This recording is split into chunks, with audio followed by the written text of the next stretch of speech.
안녕하십니까. 혼란한 정치 시사이슈를 술술 풀어보는 송국권의 혼술 9월 18일 일요일 늦은 시간에 인사드립니다. 조금 전에 마침내 국민의힘 중앙윤리위원회의 결론이 나왔습니다. 이준석 추가 징계 절차 개시. 자, 이렇게 되면은 이준석 전 대표, 국민의힘 전 대표는 어제 경찰에 출석해서 12시간 동안 또 조사를 받았죠. 그리고 윤리위원회가 오늘 이 추가 징계를 개시함으로 해서 이번 달 중에 9월 중에 이준석 사태는 마무리가 되는데, 자, 이준석이 정치적으로 국민의힘에서 제명당하는 선으로 끝날 것이냐, 아니면은 경찰에 의해서 성매매 의혹, 성접대 의혹과 증거인멸 교사, 그리고 무고죄, 이것으로 어떤 사법 처리까지 받을 것이냐, 그러면은 구속이 될 것이냐, 이 문제까지 또 논란이 계속 이어지는 그런 상황인데, 일단 정치적으로는 이준석 리스크는 이번 달 안에 제거될 가능성이 높아졌습니다. 물론 이준석이 또 이 가처분, 본인에 대한 징계에 대해서도 가처분을 한다고 벌써부터 예고를 하고 있지만은 그 파급 효과는 지금처럼 그렇게 크지는 않고 찻잔 속의 태풍에 머물 가능성이 있죠. 자, 윤리위 오늘 오후 3시부터 회의를 열었는데 조금 전 한 3시간 동안 하고 끝났습니다. 윤리위 긴급 전체 회의를 마친 뒤에 이양희 국민의힘 윤리위원장이 기자들과 만났습니다. 조금 전에 만나서 이렇게 이야기했습니다. 이준석 전 대표가 당원과 당 소속 의원, 당 기구에 대해 객관적 근거 없이 모욕적, 비난적 표현을 사용했다. 당의 통합을 저해하고 당의 위신을 훼손하는 등 당에 유해한 행위를 했다. 그렇게 이야기를 하면서 징계 절차 다시 개시한다. 추가 징계 절차 개시한다. 이렇게 이야기를 했습니다. 국민의힘은 8월 27일 의원총회에서 한번 결의를 했죠. 이준석이 기자회견에서 윤석열 대통령을 비판을 하면서 또 당 전체를 비판을 하고 개고기, 양두구육, 신군부, 절대자 이런 표현을 사용한 것에 대해서 신속한 추가 징계를 촉구를 했고, 그것을 윤리위원회가 받아들여서 추가 징계에 착수를 했습니다. 당원, 자, 윤석열 대통령이 포함되는 것이죠. 당원, 그리고 당 소속 의원, 정진석, 권성동, 당 소속 의원들에 대해서 모욕적, 비난적 표현을 계속해서 사용을 했죠. 당 기구에 대해서도 당헌을 당헌 개정을 의결한 전국위원회조차도 기능을 무시하는 그런 발언을 했기 때문에 당연히 이 징계 대상이 된 것이죠. 오늘 이양희 의원은 윤리위원회 회의를 시작하기 전에는 이렇게 이야기했습니다. 오늘 왜 열리느냐?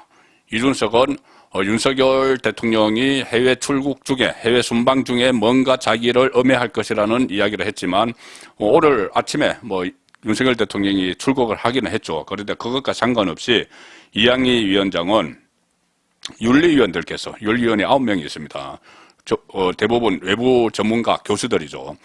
윤리위원들께서 원래 28일에 개최될 윤리위 회의에 앞서서, 원래 28일에 김성원 그때 수해 발언, 부적절한 발언을 한 김성원 의원 등을 징계하기 위한 윤리위원회가 예정되어 있었죠. 그때 이준석 추가 징계도 논의된다고 했는데, 그 28일 개회될 회의에 앞서서 윤리위원들께서 지금 계류되어 있는 안건들을 한번 논의할 필요가 있다는 요청이 있어서 회의를 열었다.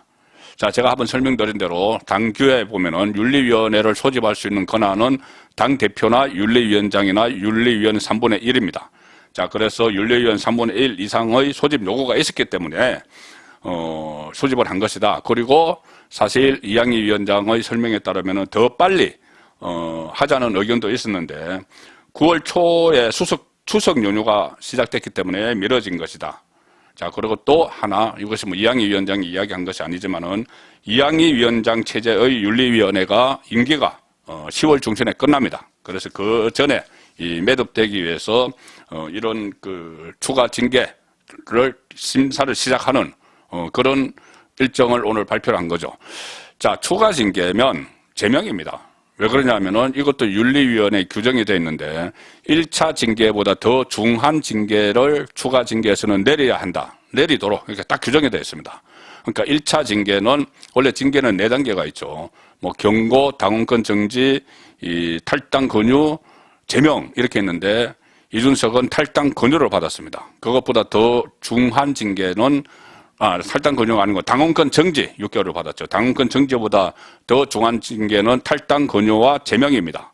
그런데 탈당 권유도 탈당을 열흘 내에 하지 않으면은 제명 수순으로 가게 됩니다. 그래서 제명이 되고 제명되는 경우에 국회의원이면은 의원총회에서 또 결의를 해야 되는 그런 번거로움이 있지만 이준석은 국회의원이 아니죠.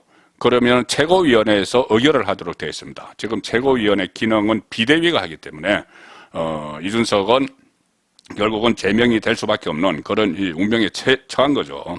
자, 뭐 이유는 여러 가지가 있습니다. 27일 국민의힘 의원총회에서 추가 징계를 촉구를 했고 그 추가 징계에 대해서 그때 당시 윤리위원회가 의원들의 의원총회 그 의견을 존중한다 이런 입장도 내놨습니다.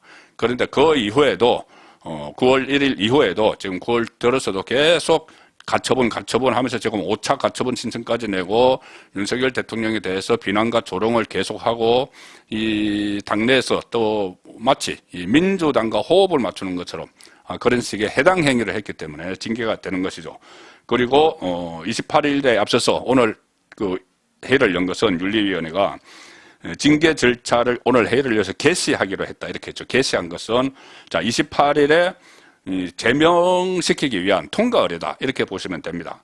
28일에 같은 날에 법원이 이 정진석 비대위원장 직무정지 가처분 신청 같은 것을 심리를 시작을 하죠.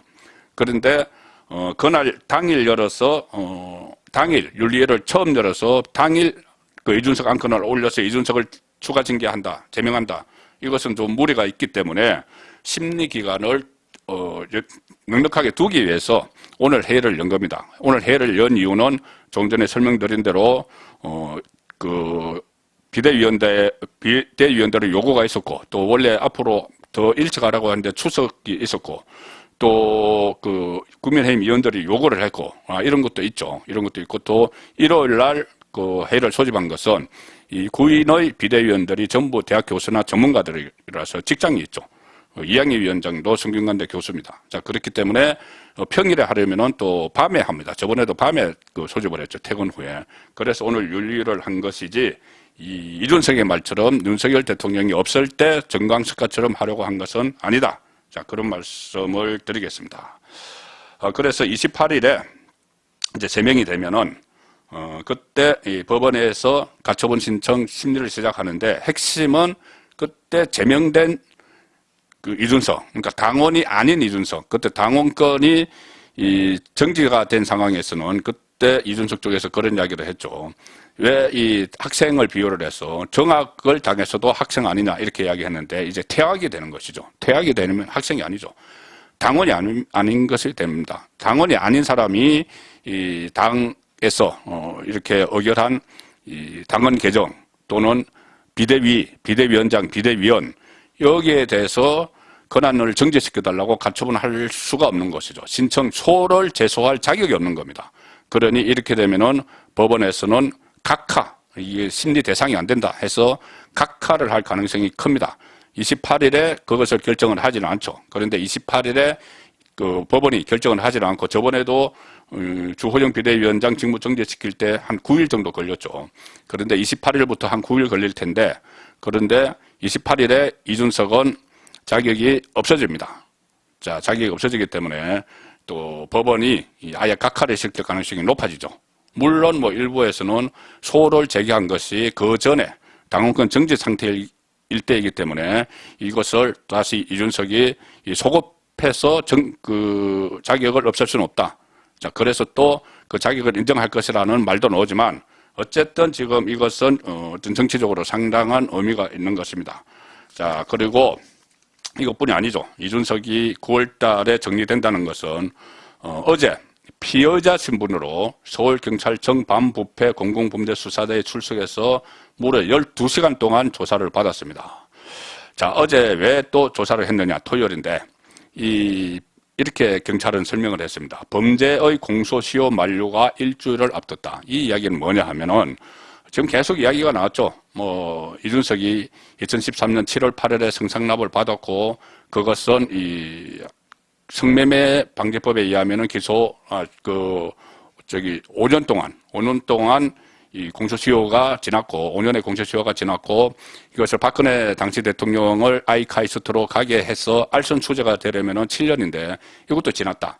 그런데, 그 아이카이스트 김성진 대표가 이준석에게 2015년 추석에 마지막으로 선물을 했다. 자, 그러면은 그것을 다 연결시키면은 포괄일제라는 이 제가 그 성립에 대해서, 이준석을 성매매 방지법 또는 이 알선수재로 처벌을 할 수도 있다. 자, 이 이야기입니다. 그래서 그 추석이, 그때 선물을 했다는 추석이, 최근에 추석이 지났죠.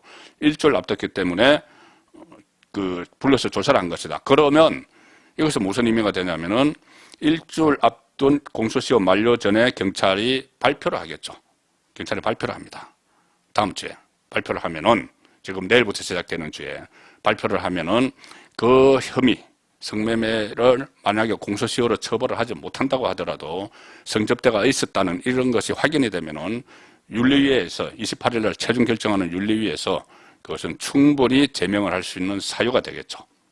자, 그래서 어쨌든 이준석 사태는 오늘 윤리위의 긴급 회의 소집으로 추가 징계 절차를 개시하기로 했기 때문에 이준석 사태는 지금 일단락되는 그런 상황으로 가고 있습니다. 송국근의 혼술이었습니다.